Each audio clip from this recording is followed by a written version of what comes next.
तो हमारे काम की दुनिया है, जो हम कर रहे हैं उसकी दुनिया, और एक हमारा होना है जो हम हैं।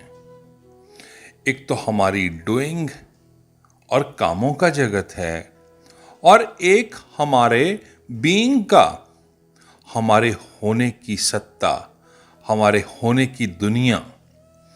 हम सारे लोग काम करते करते ही इस दुनिया में खत्म हो जाते हैं और उसे नहीं जान पाते जो कि हमारा होना है। हम काम करते हैं और काम करते करते खत्म हो जाते हैं। लेकिन ये कौन था जो इस सारे काम के भीतर भी जी रहा था? वो कौन था जो सब काम के पीछे खड़ा था? वो कौन था जिसने सारे काम किए? हमारी आंख कभी उस तक नहीं पाती, हम उसे देख भी नहीं पाते जब तक उसकी तरफ आंख ना उठे। तो जीवन में कोई आनंद संभव नहीं, क्योंकि आनंद का स्रोत तो वही है, और आंखें उसकी ओर ना उठें तो दुख से मुक्त होना असंभव है। क्योंकि दुख है सिर्फ इसलिए हमारी आंखें उसकी तरफ नहीं। जैसे कोई आदमी सूरज की तरफ पीठ कर ले और भागता जाए, उसकी छाया उसके सामने पड़ेगी, अंधेरा उसके सामने होगा, और वो खूब रोए चिल्लाए कि मेरे जीवन में अंधेरा है, मैं क्या करूं, और भागता चला जाए।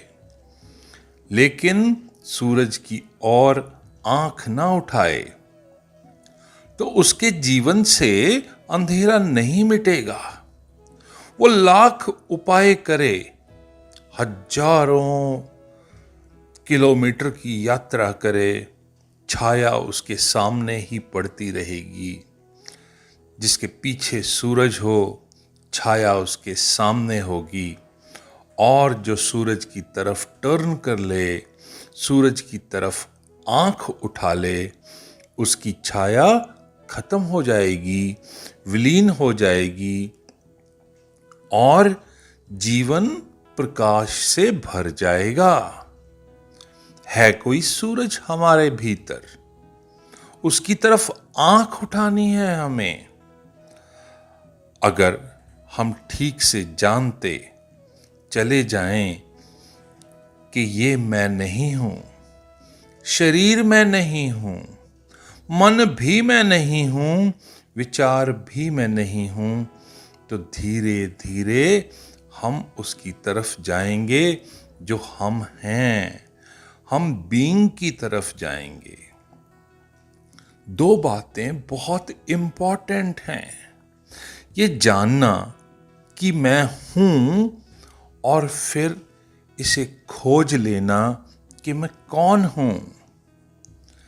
एक किसान था, उसे एक बीज दे दिया गया, और वो पहाड़ पर गया, चट्टानों वाले पहाड़ पर उसने बीज बोया, वापस लौट आया। उसने कंप्लेंट करी कि बीज से फूल नहीं आते, पौधे नहीं लगते, बीज तो सड़ गल जाते हैं, ये बीज बड़े ही कठिन हैं, कठोर हैं, इनमें से कुछ नहीं निकलता। तो उससे पूछा गया कि बीज कहां बोए थे? अगर बीज तुमने पत्थरों में बोए थे, पहाड़ों में बोए थे, पथरीली जमीन थी, तो पौधा ना उग सकेगा, फल ना आ सकेगा। अगर हमारे मन की भूमि भी पथरीली हो, पत्थरों से भरी हो, तो बहुत कठिन हो जाएगा उसकी तरफ आंख उठाना और उसे पाना, हमारे अंदर भी कोई बीज अंकुरित ना होगा तो मन की भूमि उपजाऊ चाहिए उस बीज के पैदा होने में, उस बीज के वृक्ष बनने में। सत्य को कभी खींच कर नहीं लाया जा सकता, वो तो आ ही जाएगा, परमात्मा आ ही जाएगा। एक दफा आपके मन की भूमि तैयार हो और उसमें आप बीज बो दें भक्ति का, तो परमात्मा उपलब्ध हो ही जाएगा। हमारे मन की भूमि बहुत पथरीली है, बहुत पत्थर हैं उसमें, और ये पत्थर किसी और ने डाले होते तो भी कोई बात थी। ये पत्थर हमने ही डाले हैं, ये जमीन हमने ही पथरीली कर ली है। हमें इन पत्थरों को एक एक करके निकाल देना है, क्योंकि हमने ये पत्थर ला ला कर इतने इकट्ठे कर लिए हैं। अनेक तरह के पत्थर हैं, अब हमें इन्हें निकाल फेंकना है। जो मन है बहुत शब्दों से भरा रहता है। शब्द इन पत्थरों जैसे हैं मन के लिए। जो मन शब्दों से भरा रहता है वे सत्य को नहीं पा सकता। जो चित्त शब्दों से भरा रहता है वो चित्त कभी सत्य को नहीं जान सकता। शब्द सबसे ज्यादा कठोर पत्थर जैसी चीज है, जो मन पर जम जाए तो फिर कुछ नहीं हो सकता। हमारे सबके मनों में बहुत शब्द बैठे हुए हैं। शब्दों ने हमारे मन को बिल्कुल कवर कर लिया है। अगर आप अपने भीतर खोजेंगे तो सिवाय शब्दों के और क्या पाएंगे? कुछ भी ना होगा। अगर आप अपने भीतर खोजने जाएंगे तो सिर्फ और सिर्फ शब्द मिलेंगे, और शब्दों की हमने ऐसी पूजा की, जो आदमी शब्द रखे हुए है, जो आदमी शब्दों का प्रयोग कर सकता है, हम भी उसका बहुत आदर करते हैं। हम उसको पंडित कहते हैं, विद्वान कहते हैं, ज्ञानी कहते हैं। शब्द का जिसके पास बहुत बड़ा संग्रह है, हम कहते हैं वो ज्ञानी है। जबकि मैं आपसे कहूं, जो अपने भीतर निशब्द हो जाता है, केवल वो ही ज्ञान को उपलब्ध होता है। शब्दों से कोई ज्ञान नहीं होता। शब्दों की इस परत के भीतर अज्ञान मौजूद रहता है। ये शब्द ऊपर से चिपकाए जाते हैं और शब्द हमने बाहर से सीखे हैं। कोई भी शब्द हमारे भीतर से आया हुआ नहीं है। क्या आप सोचते हैं कि कोई शब्द आपके भीतर से आया है? ये शब्द हमने सब बाहर से सीखे हैं। जो आपको सिखा दिया गया, उन शब्दों ने आपके मन को घेर लिया। यहां कोई हिंदू है, कोई सिख है, कोई मुसलमान है, कोई जैन है, कोई ईसाई है। ये क्या है सारा कुछ? क्या कोई आदमी हिंदू होता है, मुसलमान होता है, सिख या क्रिश्चियन होता है? ये सब शब्दों का भेद है। एक तरह ये सब शब्द हमें सिखा दिए गए कि वो हिंदू है, वो जैन है, वो बनिया है, वो सिख है, ईसाई है, और हमें अलग अलग शब्द सिखा दिए गए। हजार तरह के शब्दों की व्यवस्था है, और ये हमने सब सीख लिए, और ये शब्द हमारे अंदर बैठ जाते हैं। जब भी हम विचार करते हैं, जब भी हम सोचते हैं, ये विचार स्वतंत्र नहीं हो पाते। इन शब्दों से बंधे हुए विचार हैं हमारे। इन शब्दों से हमारा चिंतन शुरू होता है, हमारे सब विचार इन्हीं से शुरू होते हैं। शब्द से शुरू हुआ चिंतन असत्य होता है, मिथ्या होती है, क्योंकि शब्द का अर्थ ही यह हुआ कि पहले से सीखे हुए शब्द, हम भी इन पहले से सीखे हुए शब्दों के घेरे में घूमने लगते हैं। शब्दों की बड़ी स्वतंत्रता है।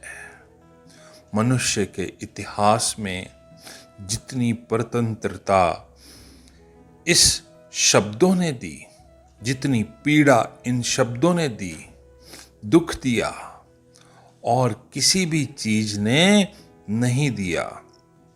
जितनी हत्याएं, हिंसाएं, अत्याचार इन शब्दों के कारण आइडियोलॉजी के करके, संप्रदाय करके, धर्म करके हुए, और किसी वजह से नहीं हुए। मनुष्य और मनुष्य के बीच शब्द के अतिरिक्त कोई दीवार नहीं, और हमें ये पता भी नहीं चलता कि हम इन शब्दों के गुलाम हैं। मेरे पास एक साधु आए, सुबह सुबह उठे और कहने लगे मुझे शिव मंदिर जाना है। मैंने कहा किस लिए जाना है, क्या काम है? मुझे वो कहने लगे आप भी क्या पूछते हो, मंदिर कोई किस लिए जाता है? मैं वहां ध्यान करूंगा, शांति से बैठूंगा, आत्मस्मरण करूंगा, इसलिए जाना चाहता हूं। मैंने कहा क्या आप सच बोल रहे हैं, इसलिए जाना चाहते हैं? मुझे संत ने बहुत गुस्से से कहा मैं क्यों झूठ बोलूंगा, मैं इसीलिए सच में जाना चाहता हूं। मैंने उनको बड़े प्रेम पूर्वक कहा कि यहां जो शिव मंदिर है वो तो बाजार के बीचों बीच है, बहुत भीड़ भाड़ है, शोरगुल है। हमारे घर के पास एक चर्च है, अकेला है, चर्च में कोई आता जाता नहीं। ईसाई तो सिर्फ संडे के संडे आते हैं, और कोई दिन उनका धर्म का नहीं होता संडे के अलावा। तो वहां चर्च में चलें, कोई भी नहीं होगा, बड़ा सन्नाटा है और बहुत बड़ा पार्क है उसमें। वहां आप अपना ध्यान करें, आत्मस्मरण करें और शांति मिलेगी। उन्होंने मुझे गुस्से से कहा चर्च, आप क्या कहते हैं? तो मैंने उनसे फिर कहा तो इसका मतलब आप झूठ ही बोल रहे थे कि मैं आत्मस्मरण के लिए चाहता हूं। आप शिव मंदिर जाना चाहते हैं। ये शब्द बड़े मूल्यवान हैं। आत्मस्मरण के लिए तो हम किसी भी चर्च में बैठ सकते हैं, नदी के किनारे बैठ सकते हैं, समुद्र के तट पर बैठ सकते हैं। मंदिर का क्या लेना देना? या हिंदू मंदिर से, मस्जिद से, गुरुद्वारे से, चर्च से क्या लेना देना? नहीं, ये शब्द हमारे मन में बहुत गहरे बैठ जाते हैं और हम इन शब्दों को पकड़ कर बैठ जाते हैं, और हम सब शब्दों को पकड़ कर बैठे हैं, और जो भी इन शब्दों को पकड़ कर बैठ जाए वो सत्य को नहीं पा सकता। सत्य के प्रवेश के लिए ये बहुत जरूरी है, आवश्यक है कि सारे शब्दों की पकड़ छोड़ दी जाए, तभी यात्रा हो सकती है उस आंतरिक जगत में, और तभी आप स्वयं को जान सकते हैं, परमात्मा को जान सकते हैं।